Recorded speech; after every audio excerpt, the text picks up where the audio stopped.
শুক্রবার রাতে ভয়াবহ অগ্নিকাণ্ডের ঘটনা ঘটল মালদার চাঁচলে নেতাজি মোড় সংলগ্ন বৈশাখী মার্কেটে এক জুতোর দোকান ও গোডাউনে আগুন ধরে।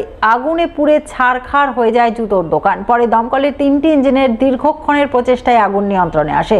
সব মিলিয়ে অগ্নিকাণ্ডে কয়েক লক্ষ টাকার ক্ষয়ক্ষতি হয়েছে বলে জানা গেছে। আমরা যতক্ষণ দেখছি, আমরা পাশের ক্লাবেই ছিলাম, আমাদের ক্লাব পাশেই, তখন থেকেই দেখছি মোটামুটি একটা ধোঁয়া বেরোচ্ছে, ধোঁয়ার বিভীষিকা প্রায় 9টার পর থেকেই। যতটুকু মনে হচ্ছে এটা শর্ট সার্কিট থেকেই হয়েছে। ইভেন এটাও ঠিক যে ভিতরে কোনো অগ্নি এটা ব্যাপার থাকে, সেটার কোনো সাবকোশন ছিল না বা কোনো প্রোটেকশনও ছিল না। তবে দমকল বাহিনী খুব ভালোভাবেই কাজ করেছেন, তৎক্ষণাৎ এসেছিলেন আর কি। বর্তমানে এখন একটা দোকানেই দেখতে পাচ্ছি, তবে দমকল বাহিনীর সহায়তায় এই আগুনটা বেশি ছড়াতে দেয়নি। এখন মোটামুটি নিয়ন্ত্রণে, যতক্ষণ না শেষ হচ্ছে বলা যাচ্ছে না, তবে নিয়ন্ত্রণে আছে মনে হচ্ছে। সম্ভবত শর্ট সার্কিট থেকে আগুন লেগেছে। কিসের দোকান ছিল আপনার? জুতোর। কতগুলো? হ্যাঁ, কতগুলো জুতোর দোকান? প্রায় 25 বছর, প্রায় 24 বছর। কটা দোকানে আগুন লাগে? একটা।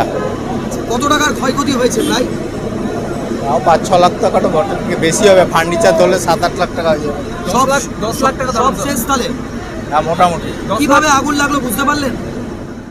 গোপনে দ্বিতীয় বিয়ে করে ঘর বেঁধেছে স্বামী। বিষয়টি জানতে পেরে দ্বিতীয় পক্ষের স্ত্রীর বাড়ির সামনে গিয়ে রীতিমতো হইচই ফেললেন প্রথম পক্ষের স্ত্রী।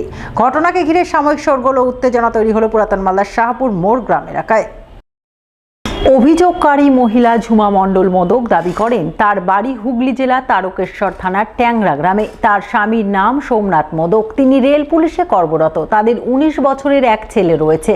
তিনি ছেলে ও শাশুড়িকে নিয়ে শ্বশুর বাড়িতেই থাকেন, কিন্তু তার স্বামী তার সঙ্গে ঘর করেন না, সংসারে কোনো খরচও দেন না। এই নিয়ে আদালতে মামলাও চলছে, তবে বিবাহ বিচ্ছেদ হয়নি। এর মধ্যেই জানতে পারেন তার স্বামী মাস কয়েক আগে গোপনে দ্বিতীয় বিয়ে করে পুরাতন মালদার শাহাপুরের মোড় গ্রামে সংসার পেতেছেন। এই খবর পেয়ে তিনি মোড় গ্রামে এসেছেন। তিনি তার স্বামীকে নিয়ে যেতে চান। আমি হুগলি জেলার তারকেশ্বর থানার অন্তর্গত ট্যাংরা থেকে এসেছি। এখানে কেন এসেছেন? এখানে এসেছি, আমার স্বামী আমার সঙ্গে ডিভোর্স হয়নি, আমাদের খেতে পড়তে দেয় না। আমি কোর্টের দ্বারস্থ হলে পরেও কিন্তু এই নানা রকম ভাবে এই মহিলাটা, অনিতা রুইদাসের বাড়ি এটা, অনিতা রুইদাস আমার বাড়িতে চলে যাচ্ছে, গিয়ে আমাকে তার বউ বলে পরিচয় দিয়ে হুমকি দিচ্ছে। রাত্রির বেলা চলে যাচ্ছে 8টা 8:30 এরকমের সময়। আমি তার একটা বিহিত করতে এসেছি। আমি এখানে গ্রামবাসীকে বা প্রশাসনকে, পঞ্চায়েতকে জানিয়ে এসেছি। আমি এখানে চাইছি আমার স্বামীকে বের করা হোক, করে গ্রামবাসী বিচার করুক। কে বিচার করবে যে সে অবৈধভাবে এখানে থাকতে এই গ্রামে পারে কি পারে না। এ নিয়ে এই ঘটনাকে ঘিরে এলাকায় চাঞ্চল্য উত্তেজনা তৈরি হয়। ঘটনার খবর পেয়ে মালদা থানার পুলিশ ছুটে যায় এবং পরিস্থিতি নিয়ন্ত্রণে আনে। পাশাপাশি আলোচনার জন্য দুপক্ষকেই থানায় ডেকে পাঠায় বলে খবর। আগামী 28শে ডিসেম্বর মালদায় শুরু হতে চলেছে পুষ্প প্রদর্শনী।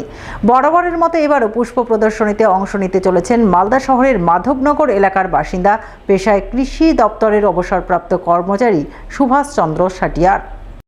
তাই বর্তমানে বিভিন্ন ধরনের ফল ফুলের গাছের পরিচর্যা নিয়েই ব্যস্ত হয়ে রয়েছেন সুভাষবাবু।